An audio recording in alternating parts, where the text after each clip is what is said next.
सुन टुनटुनी, मैं तुझे पहले ही बता चुका हूँ कि मुझे बेटियाँ बिल्कुल पसंद नहीं है। अगर इन तीनों में से एक भी बेटी निकली तो मैं तुझे अपने साथ नहीं रखूंगा। इन 3 अंडों में से बेटे ही निकलने चाहिए। इतना बोलकर चिंटू चिड्ढा वहाँ से चला जाता है।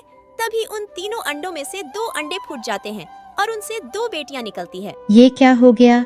अब मेरे पति इन दोनों बेटियों को देखकर मुझे घर से निकाल देंगे, फिर मुझे अपने बच्चों से दूर रहना पड़ेगा।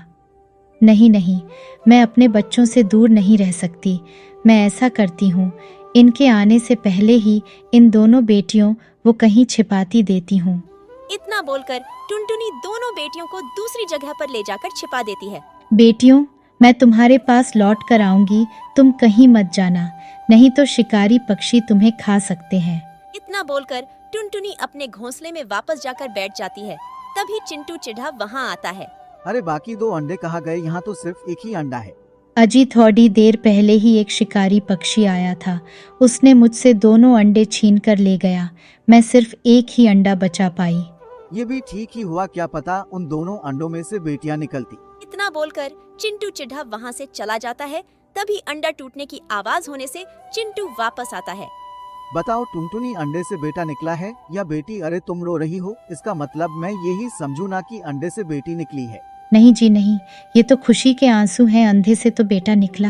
अरे वाह, अंडे में से बेटा निकला है। आओ बेटा, मैं तुम्हें जंगल में घुमाने ले चलता हूँ। इतना बोलकर चिंटू चिढ़ा अपने बेटे को जंगल में घुमाने ले जाता है। पता नहीं मेरी बेटियां कैसी होगी, कहीं कोई शिकारी पक्षी मेरी बेटियों को नुकसान न पहुंचा दे। मैं उनको देख आती हूँ। तभी जैसे ही टुनटुनी अपने बच्चों के पास पहुंचती है। अरे वाह वाह, आज तो एक ही जगह पर 2 शिकारी मिल गए। अब मैं तुम्हें खाकर अपनी भूख मिटा दूं। खबरदार, अगर तुमने बच्चों को हाथ भी लगाया तो मुझसे बुरा कोई नहीं होगा। हाँ हाँ, मैं तुम्हारे सामने ही तुम्हारे बच्चों को खाऊंगा, देखता हूँ तुम मेरा क्या बिगाड़ लोगी। जैसे ही शिकारी बच्चों की तरफ बढ़ता है, टुनटुनी उसे मारने के लिए उस पर टूट पड़ी रहती है। दोनों की एलडीडहाई में टुनटुनी घायल हो जाती है। फिर किसी तरह वह अपने बच्चों को बचाकर घर ले आती है। मैंने इन दोनों बेटियों को आपसे छिपाकर पाला, लेकिन अपनी बेटियों को बचाने के लिए मुझे शिकारी से लड़ना पड़ा। इसके कारण मैं बहुत घायल हो चुकी हूँ। मेरे जाने का समय आ गया। आप इन दोनों बेटियों का भी ख्याल रखना। अब मैं इस दुनिया से जा रही हूँ। माँ, तुम हमें छोड़कर नहीं जा सकती।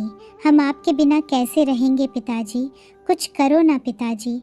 माँ को अस्पताल ले जाइए, जल्दी करिए पिताजी। तभी चिंटू टुनटुनी चिड़िया को अस्पताल ले जाता है और उसे वहीं पर भर्ती कर देता है। क्यों ना इसको यहीं पर छोड़कर चला जाता हूँ। अगर ये बच गई तो इसके इलाज का पैसा भी मुझे ही देना पड़ेगा, इसलिए मैं यहाँ से निकल लेता हूँ। इतना बोलकर चिंटू टुनटुनी को अस्पताल में ही छोड़कर घर वापस आ जाता है। क्या हुआ पिताजी? माँ कहाँ है पिताजी?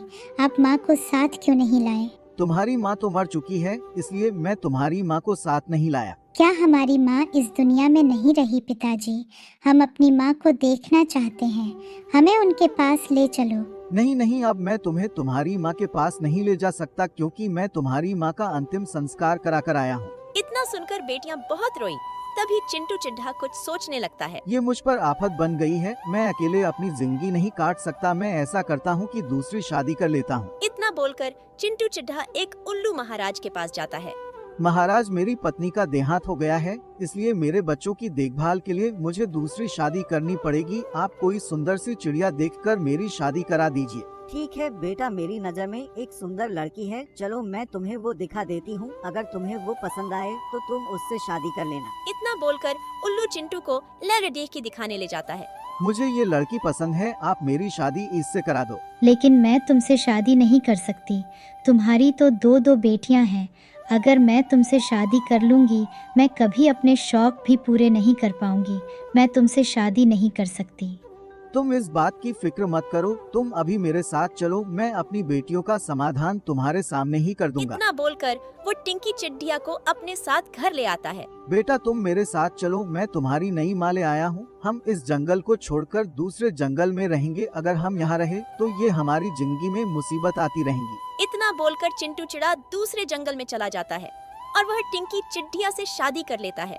इधर दोनों बेटियां दुखी मन से अपनी माँ को याद कर रही थीं। तभी वहाँ वही शिकारी पक्षी आ गया तभी शिकारी पक्षी घूमता हुआ बच्चों के पास पहुंचता है। कहा है तुम्हारी माँ इस दुनिया में नहीं रही क्या? मैंने तो उसे पहले ही कहा था कि मुझे ये बच्चे खाने दे, लेकिन उसे अपनी जान प्यारी कहा थी। उस दिन तो तुम्हारी माँ ने तुम्हें बचा लिया था, लेकिन अब तुम्हें बचाने कौन आएगा? अब मैं तुम्हें खाकर ही रहूंगा। नहीं नहीं, हमारी माँ को कुछ नहीं हुआ।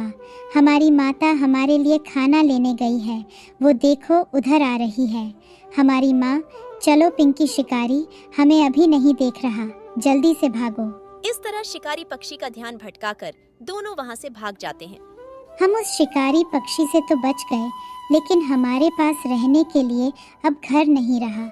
हम इस सर्दी में कैसे रहेंगे? दोनों बच्चे बेचारे ठिठुरते हुए सर्दी से बचने के लिए PDDH के पत्तों की RDH में बैठ जाया करते थे। फिर उनकी माँ अपनी बेटियों को खोजते हुए पहुंच जाती है।